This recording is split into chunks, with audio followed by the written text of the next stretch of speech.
Hello friends, स्वागत है आपका पवन कुमार भाई मैथ यूट्यूब चैनल में। आज हम क्लास 9th का एक्सरसाइज 1C सॉल्व करेंगे। इसमें आप दिया गया है, पहला क्वेश्चन है आपका, निम्नलिखित संख्याओं को संख्या रेखा पर निरूपित कीजिए फ्रेंड्स। ठीक है, तो इसके लिए क्या है, आपको 1/5, 1 मिनट फ्रेंड्स, इसके लिए आपको दिया गया है 1/5 माइनस 2/5, 3 से 2/7। ठीक है फ्रेंड्स, उसके बाद 8/3। जैसे कि सभी को पता है, आपकी ये संख्या रेखा, जैसे कि ये होता है 0, +1, +2, +3, ऐसे चलते हैं, -1, -2, -3। ये पूर्णांक संख्या इस पे व्यक्त की जाती हैं, वो ही हमें इसमें करना है। तो 1/5 का मतलब होता है, जब हम इसमें भाग देंगे तो क्या 0.2 आ जाएगा फ्रेंड्स। कितना आएगा? 0.2 या 0.2 आ जाएगा। सभी को पता है ये फ्रेंड, 0 से बड़ा होता है और 1 से छोटा है, तो हमने आपका यहाँ पे ये लिख दिया। उसके बाद हमने आपकी ये एक लाइन ड्रॉ की है। सभी को पता है, आपने आपको बताया कि 0, 1, 2 ऐसे चलती हैं। फिर ये आपका 0, 1 के रूप में दर्शाया गया है, तो हम जैसे हमने यहाँ पे आपका मान लिया और P बिंदु से दर्शा दिया। किसे? P बिंदु से दर्शा दिया। ठीक है फ्रेंड्स, तो क्या हो गया आपका 1/5 हो गया। ठीक है फ्रेंड्स, यही हमने, जैसा कि हमने दिखाया, इतना ही आपको सवाल में करना था। ठीक है, उसके बाद क्वेश्चन नंबर 2। क्वेश्चन नंबर 2 में क्या है, -2/5। ठीक है, तो इसमें क्या है, सभी को पता है, क्वेश्चन नंबर यहाँ पे -1 होगा। क्या होगा फ्रेंड्स? -1, -1 होगा, -1। फिर ये चिन्ह लगेगा आपका ग्रेटर, क्या, -2/5 और 0। सभी को पता है, जो संख्या जितनी छोटी होगी उतनी ही वो संख्या माइनस के रूप में बड़ी होगी। तो ठीक है फ्रेंड्स, तो हमने यही आपको दिया, -2/5 1 से, यानी कि यहाँ पे माइनस चिन्ह लगेगा, यानी माइनस से ये बड़ा होगा, -2/5 और 0 से छोटा, यानी इसके बीच आएगा। तो हमने इसके बीच आपका ये दर्शा दिया फ्रेंड्स। ठीक है, उसके बाद क्वेश्चन नंबर 3 है। क्वेश्चन नंबर 3 में दिया गया है 3 सही 2/7।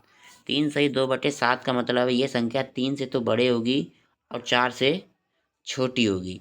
तो ये आपके 3 सही 2/7 हमने इसी संख्या रेखा पर ड्रॉ कर दिया, यानी 3 और 4 के बीच में होगी, जैसा कि यहाँ पे हमने इसे दर्शाया है। ठीक है फ्रेंड्स ना। इसके बाद क्वेश्चन नंबर 3 जो है, क्वेश्चन नंबर 3 में दिया गया है आपका, सॉरी क्वेश्चन नंबर 4 होगा। इसके बाद क्या होगा? Question number 4। तो क्वेश्चन नंबर 4 में दिया गया है फ्रेंड्स कि 2 सही 2/3, यानी 2 से बड़ी और 3 से छोटी, यानी 2 से तो आपका ये बड़ी होगा, 3 से छोटा होगा, तो यानी 2 और 3 के बीच में होगा। ये हमें आपका दर्शाना है। इस बात का भी ध्यान रखना है, 2 और 3 पे हम कोई भी बिंदु आप ले सकते हैं, जो आप माने वो हम मान सकते हैं। 2 और 3 के बीच में होना चाहिए, या जैसा कि इसमें चित्र में हमने दिखाया है।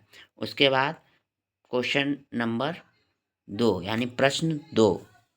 ठीक है फ्रेंड्स, प्रश्न 2। प्रश्न 2 में क्या है कि निम्नलिखित परमेय संख्याओं में से कौन सी संख्या को शांत दशमलव के रूप में निरूपित कर सकते हैं। कहने का मतलब ये है, जैसे कि P/Q के रूप में है, और Q वाली संख्या को हम 2, 5 के गुणनखंड के रूप में लिख सकें, तो वो क्या कहलाएगा? आपका शांत दशमलव कहलाएगा, यानी जिसके गुणनखंड में 2 और 5 दोनों संख्याएं आना चाहिए। ये आपके क्या, शांत दशमलव हो जाएगा फ्रेंड्स। ठीक है, अगर 2 और 5 नहीं होगी तो आपकी शांत दशमलव नहीं होगा।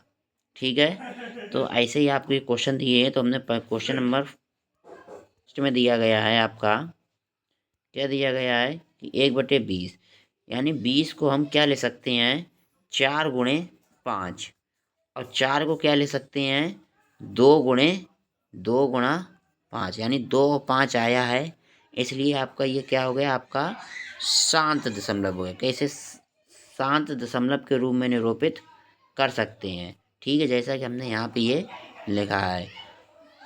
उसके बाद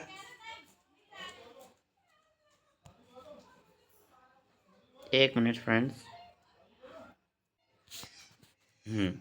इसके बाद क्वेश्चन नंबर 2 में क्या है फ्रेंड्स कि 1/27, यानी कि 27 को हम कैसे ले सकते हैं, 3 × 3 × 3। ये भी आपको पता होगा, ये 3 × 3 कहाँ से आए हैं। इसका हमने क्या एक तरह से गुणनखंड किए हैं।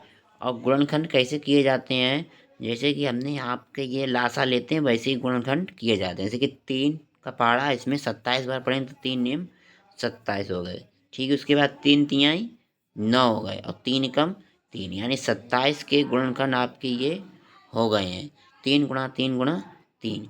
इस संख्या में 27 में कोई भी आपका ना तो 2 आया ना 5 आया, यानी 2 और 5 नहीं है, तो आपका ये शांत दशमलव के रूप में निरूपित नहीं कर सकते हैं, जैसा कि हमने यहाँ पे आपका ये लिखा है फ्रेंड्स, ठीक है। उसके बाद फ्रेंड क्वेश्चन नंबर आपका है, उसके बाद क्वेश्चन नंबर है आपका 3।